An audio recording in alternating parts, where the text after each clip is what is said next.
ಚಿತ್ತಾಪುರದಲ್ಲಿ ಪ್ರಿಯಾಂಕ್ ಖರ್ಗೆಗೆ ಸೋಲು. ಅದು 2028ರಲ್ಲಾಗುತ್ತೋ ಅಥವಾ ನವೆಂಬರ್ 2ರಲ್ಲಾಗುತ್ತೋ ಗೊತ್ತಿಲ್ಲ. ಆದರೆ ಶತಾಯಗತಾಯ ಪ್ರಿಯಾಂಕ್ ಖರ್ಗೆನ ಸೋಲಿಸಲೇಬೇಕು ಅಂತ RSS BJP ಪಣ ತೊಟ್ಟು ನಿಂತ ಕಾಣಿಸ್ತಾ ಇದೆ.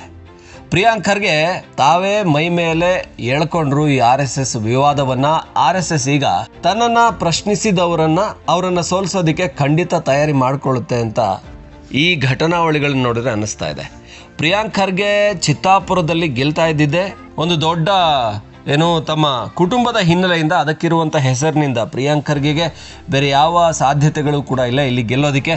ಗೆದ್ದಾಗಿನಿಂದಲೇ ಮಂತ್ರಿಯಾದಂಥ ಒಂದು ಅವಕಾಶ ಸಿಕ್ಕಿ ಇನ್ನೇನು ನನಗೆಲ್ಲವೂ ಸಿಕ್ಕಿದೆ, ನಾನು ಮಂತ್ರಿ ಬೇರೆ ಆಗಿದ್ದೀನಿ, ನನಗೆ ಗೆಲುವು ಸುಲಭ ಅಂತೇಳಿ ಪ್ರಿಯಾಂಕ್ ಖರ್ಗೆ ಗೆದ್ದುಕೊಂಡು ಬರ್ತಾ ಇದ್ದಾರೆ. ಆದರೆ ಅಲ್ಲಿ ಅಭಿವೃದ್ಧಿ ಕಾರ್ಯಗಳನ್ನು ಮಾಡ್ತಾ ಇದ್ದಾರೆ ಅನ್ನೋದನ್ನು ಜನ ಎಷ್ಟು ಪ್ರಶ್ನೆ ಮಾಡಿದ್ರು ಕೂಡ ಅದಕ್ಕೆ ಉತ್ತರ ಇಲ್ಲ.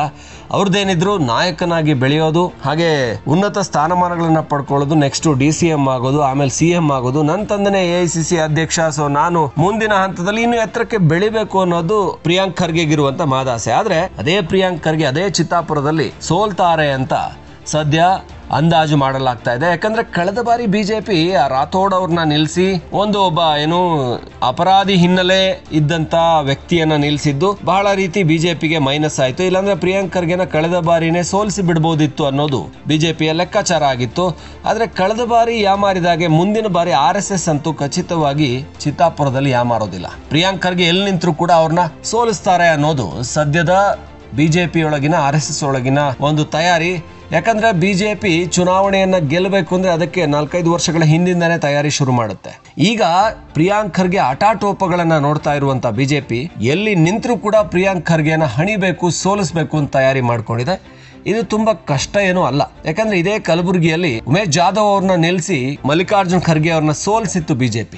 ನರೇಂದ್ರ ಮೋದಿ ಅಲ್ಲಿ ಬಂದು ದೊಡ್ಡ ಶಕ್ತಿಯನ್ನ ತುಂಬಿದ್ರು. ಹಾಗೇನೆ ಕಾಂಗ್ರೆಸ್ಗೆ ಆಡಳಿತ ವಿರೋಧಿ ಅಲೆ ಕೂಡ ಇತ್ತು, ಮೋದಿ ಅಲೆ ಇತ್ತು. ಹಾಗಾಗಿ ಮಲ್ಲಿಕಾರ್ಜುನ್ ಖರ್ಗೆ ಅವರೇ ಗೇಟ್ ಪಾಸ್ ತಗೋಬೇಕಾಯ್ತು ಅಂತ ಮಲ್ಲಿಕಾರ್ಜುನ್ ಖರ್ಗೆ ಅವ್ರನ್ನ ಸೋಲಿಸಿದಂಥ BJPಗೆ RSSಗೆ ಪ್ರಿಯಾಂಕ್ ಖರ್ಗೆ ಯಾವ ಲೆಕ್ಕ ಅಂತ ಅಂದಾಜು ಮಾಡಲಾಗ್ತಾ ಇದೆ. ಅಂದ್ರೆ ಲೆಕ್ಕಾಚಾರ ಆಗಿದೆ. ಆದ್ರೆ ಪ್ರಿಯಾಂಕ್ ಖರ್ಗೆ ವೋಕಲ್ ಮಿನಿಸ್ಟರ್ ಆಗಿ ಗೆಲ್ತಾ ಇರೋದು ತಾವು ಕಟ್ಟರ್ ಹಿಂದೂ ವಿರೋಧಿ ಹಾಗೆ ದಲಿತ ಪರ ಮನಸ್ಥಿತಿಯಿಂದ ಗೆಲ್ತಾ ಇದ್ದಾರೆ ಅಂದ್ಕೊಂಡ್ರು ಕೂಡ ಅಲ್ಲಿ ಅವರ ಪರವಾಗಿ ನಿಲ್ಲುವಂತ ಮತಗಳು ಅಂದ್ರೆ ಅಹಿಂದ ಮತಗಳು, ಸಿದ್ದರಾಮಯ್ಯನವರ ಪರವಾದಂತ ಒಲವು, ಹಾಗೆ ಮಲ್ಲಿಕಾರ್ಜುನ್ ಖರ್ಗೆ ಅವರಿಗಿರುವಂತ ಒಂದು ಪಾರಂಪರಿಕ ಮತಗಳು ಅಂತ ಹೇಳ್ಬೋದು.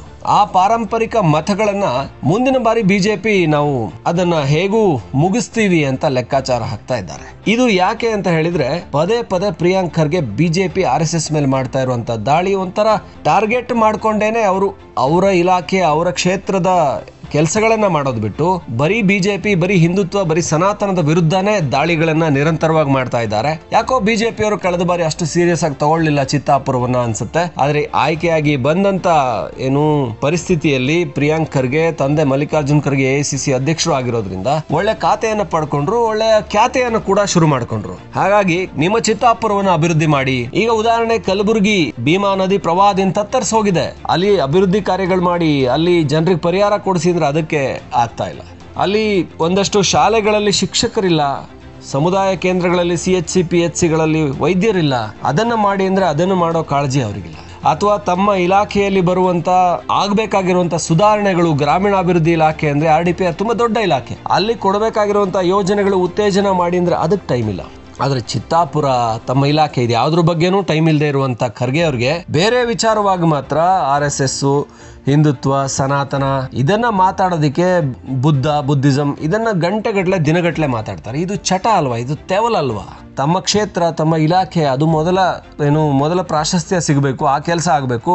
ಕನಿಷ್ಠ ಚಿತ್ತಾಪುರದ ಕಲಬುರಗಿಯ ಜನ ನಿಮ್ಮನ್ನ ನೆನ್ಸ್ಕೊಳ್ತಾರೆ. ಅದಕ್ಕೆ ಖರ್ಗೆ ಅವ್ರನ್ನ ಹೊರಗಡೆ ಹಾಕಿದ್ದು. ಯಾಕಂದ್ರೆ ಜನರು ನಿರೀಕ್ಷೆ ಮಾಡಿದ ಮಟ್ಟಿಗೆ ಕೆಲಸಗಳಾಗ್ಲಿಲ್ಲ, ನಿರಂತರವಾಗಿ ಗೆಲ್ಲಿಸ್ತಾ ಇದ್ರು. ಯಾಕಂದ್ರೆ ಅಲ್ಲೊಂದು ಮಲ್ಲಿಕಾರ್ಜುನ್ ಖರ್ಗೆ ಅವ್ರ ಬಗ್ಗೆ ಒಂದು ಪಾರಂಪರಿಕ ಮತಗಳಿತ್ತು, ಈಗಲೂ ಆ ಮತಗಳಿದೆ. ಅದೇ ಪ್ರಿಯಾಂಕ್ ಖರ್ಗೆ ಅವರಿಗೆ ಕನಿಷ್ಠ ಶಕ್ತಿಯನ್ನು ಕೊಡ್ತಾ ಇರೋದು. ಅದರ ಜೊತೆಗೆ ಸಿದ್ದರಾಮಯ್ಯನವರ ದಲಿತ, ಅಲ್ಪಸಂಖ್ಯಾತ, ಹಿಂದುಳಿದ ಅಹಿಂದ ಶಕ್ತಿ.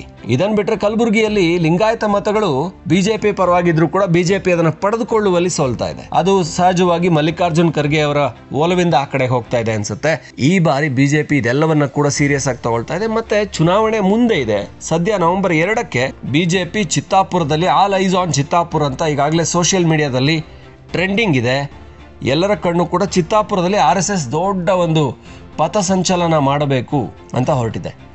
ಇದು ಪಥಸಂಚಲನ ಮಾಡಬೇಕು ಅಂತ ಹೊರಟಿರೋದು ಶಕ್ತಿ ಪ್ರದರ್ಶನಕ್ಕೆ. ಅದೇ ಚಿತ್ತಾಪುರ ಕ್ಷೇತ್ರದಲ್ಲಿ ಯಾವ ಮಲ್ಲಿಕಾರ್ಜುನ್ ಖರ್ಗೆ, ಯಾವ ಪ್ರಿಯಾಂಕ್ ಖರ್ಗೆ ಮುಖ್ಯಮಂತ್ರಿಯವರಿಗೆ ಪತ್ರ ಬರೆದು RSSನ ಚಟುವಟಿಕೆಗಳ ಮೇಲೆ ನಿಷೇಧ ಹೇರಿ ಅಂತ ಕೇಳ್ಕೊಂಡ್ರು, ಅವ್ರದೇ ಕ್ಷೇತ್ರದಲ್ಲಿ ನಾವು ದೊಡ್ಡ ಪಥಸಂಚಲನ ಮಾಡಬೇಕು ಅಂತ ಸಹಜವಾಗಿಯೇ ಪರ್ಮಿಷನ್ ಕೊಡಬೇಕಾಗುತ್ತೆ ಸರ್ಕಾರ, ಎಲ್ಲ ಭದ್ರತೆಗಳ ಜೊತೆಗೆ. ಸರ್ಕಾರ ಏನು ಮಾಡಿರುವಂತ ಏನು ಮಸೂದೆ ಏನಿದೆ ಅಥವಾ ಏನು ಬದಲಾವಣೆ ಏನಿದೆ, ಸಂಪುಟ ಏನು ನಿರ್ಧಾರ ಮಾಡಿದೆ, ಅದರಲ್ಲಿ ಇರುವಂತದ್ದು ಬಿಫೋರ್ ಪರ್ಮಿಷನ್ ತಗೋಬೇಕು. ಅಂದ್ರೆ ಯಾವುದೇ ಪಥಸಂಚಲನ, ಯಾವುದೇ ಸಾಂಸ್ಕೃತಿಕ ಕಾರ್ಯಕ್ರಮ ಚಟುವಟಿಕೆಗಿಂತ ಮೊದಲು ಸರ್ಕಾರದ ಒಂದು ಅನುಮತಿ ಪಡ್ಕೋಬೇಕು ಅಂತ. ಆ ಅನುಮತಿ ಪಡ್ಕೊಂಡೇನೆ ಮಾಡ್ತೀವಿ ಅಂತ ಹೇಳಿ ಬಿಜೆಪಿ RSS ತಯಾರಿ ಮಾಡ್ಕೋತಾ ಇದೆ. ಆದ್ರೆ ಮೊನ್ನೆ 19ನೇ ತಾರೀಕು ಅದಕ್ಕೆ ನಿಷೇಧ ಹೇರಿದ್ರು. ಅಂದ್ರೆ ಭದ್ರತೆಯ ಕಾರಣ ಒಡ್ಡಿ ಕೆಲವೊಂದು ಪರ್ಮಿಷನ್ಸ್ ಅನ್ನ ಕೊಡ್ಲಿಲ್ಲ, ಅಂದ್ರೆ ಕೆಲವೊಂದು ಮಾಹಿತಿನ ಅವರು ಕೊಟ್ಟಿರ್ಲಿಲ್ಲ, RSSನ ಬಗ್ಗೆ ಮಾಹಿತಿ ಕೊಟ್ಟಿಲ್ಲ, ಇದೆಲ್ಲವನ್ನ ಹೇಳಿ ಸುಖ ಸುಮ್ಮನೆ ಅದನ್ನ ರಾಜ್ಯ ಸರ್ಕಾರ, ಕಾಂಗ್ರೆಸ್ ನಾವು ತಂದಿರುವಂತ ಏನು ಈ ಒಂದು ತಿದ್ದುಪಡಿ ರಾಜ್ಯ ಸಂಪುಟ ತೆಗೆದುಕೊಂಡಂತ ನಿರ್ಧಾರದ ವಿರುದ್ಧನೇ ಪ್ರತಿಭಟನೆ ಆಗ್ತಾ ಇದೆ ಅನ್ನೋ ಕಾರಣಕ್ಕೆ ಅದನ್ನ ತಡೆಯುವಂತ ಪ್ರಯತ್ನ ಮಾಡಿದ್ರು. ಆದ್ರೆ ನವೆಂಬರ್ 2ಕ್ಕೆ ಎಲ್ಲ ರೀತಿಯ ಕ್ಲಿಯರೆನ್ಸ್ ಅನ್ನ ತಗೊಂಡು ಬಿಜೆಪಿ ಮನವಿ ಕೊಡೋದ್ರಿಂದ ಬಹುಶಃ RSS ಒಂದು ಕ್ಯಾಂಪೇನ್ಗೆ ಅವಕಾಶ ಕೊಡಬಹುದು ಅಂತ ಅನ್ನಿಸ್ತಾ ಇದೆ. ಹಾಗಾಗಿ ಕೊಟ್ರೆ ಅದು ಪ್ರಿಯಾಂಕ್ ಖರ್ಗೆ ಅವರಿಗೆ ಒಂದು ದೊಡ್ಡ ಅವಮಾನ. ಅಲ್ಲೇ ಶಕ್ತಿ ಪ್ರದರ್ಶನ ಆಗುತ್ತೆ, ಅಲ್ಲಿ ಬಿಜೆಪಿ RSS ಏನು ಅಂತ ಗೊತ್ತಾಗುತ್ತೆ. ಹಾಗಾಗಿ ಇದಕ್ಕೆ ರಾಜ್ಯ ಸರ್ಕಾರ ಅವಕಾಶ ಮಾಡಿಕೊಡುತ್ತಾ ಅನ್ನುವಂಥ ಪ್ರಶ್ನೆಗಳು ಈಗ ಎಲ್ಲರ ಮುಂದೆ ಇದೆ. ಮಾಡಿಕೊಟ್ರೆ ಅದು ಆಲ್ ಐಸ್ ಆನ್ ಚಿತ್ತಾಪುರ ಅಂತ ಏನು ಸೋಷಿಯಲ್ ಮೀಡಿಯಾದಲ್ಲಿ ಟ್ರೆಂಡಿಂಗ್ ಆಗ್ತಾ ಇದೆಯೋ, ಇದು ಒಂಥರ ದೇಶದ ಮಟ್ಟದಲ್ಲಿ ಕೂಡ ಟ್ರೆಂಡಿಂಗ್ ಆಗ್ತಾ ಇದೆ.